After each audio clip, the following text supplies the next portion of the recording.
আচ্ছা, এখন আমরা কালকে ৩ নাম্বারটা বুঝছি, আজকে ৪ নাম্বারটা বুঝবো। ৪ নাম্বারটা কি? জুবায়ের ৭৮ টাকা ২৫ পয়সা দিয়ে একটি খেলনা কিনলো। সে দোকানদারকে ১০০ টাকা দিল। দোকানদার তাকে কত টাকা ফেরত দেবে? তাহলে আমরা দেখো, এখানে দোকানদারে ১০০ টাকা দিছে। তাহলে ১০০ টাকা দিছে, সে কিনছে কত টাকা? ৭৮ টাকা। তাহলে দোকানদার ফেরত দিব, মানে কি এটা যোগ করবো না বিয়োগ? বিয়োগ। এটা কি করতে দিব? বিয়োগ। বিয়োগ করলে পারিব। তাহলে আমরা দোকানদার বড় টাকাটা আগে লিখবো, সে দোকানদারকে দিল। আমরা এখন লিখবো এখানে যে সে দোকানদারকে দিল, সে দোকানদারকে দিল,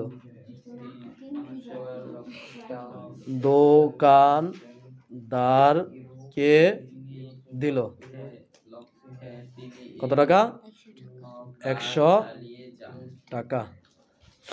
এবার এবার আমরা এখানে দেখো, সে কিনছে কত টাকা? জুবাইর কিনছে, খেলনা কিনলো কত টাকা দিয়ে? ৭৮ টাকা কত পয়সা?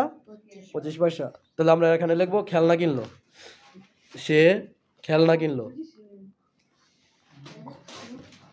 খেলনা কিনলো, কিনলো কত টাকা? ৭৮ টাকা। ৭৮ টাকার ২৫ পয়সা। তাহলে আমরা টাকার নিচে টাকা লিখবো।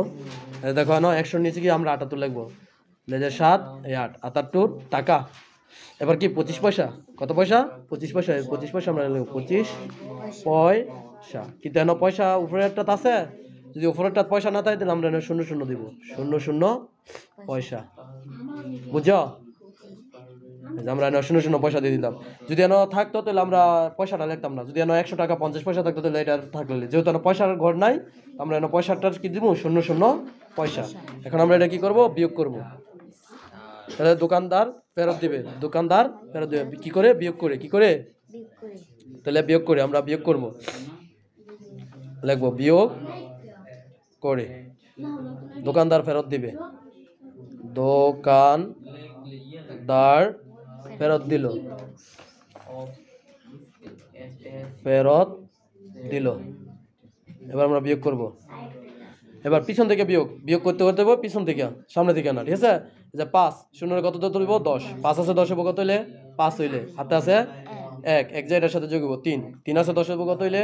৭ হইলে। হাতে আছে ১, এক জায়গার সাথে যোগ হইব ৯। ৯ আছে 10 কত হইলে?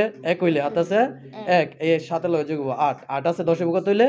২ হইলে। হাতে আছে ১, এক একে মিললে আছে, ভাবে শূন্য বসবে না। তাহলে এটা হচ্ছে আমার টাকা, আর এটা হচ্ছে আমার পয়সা।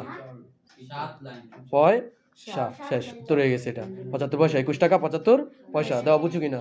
বুঝছো? আমাদের এটাই উত্তর।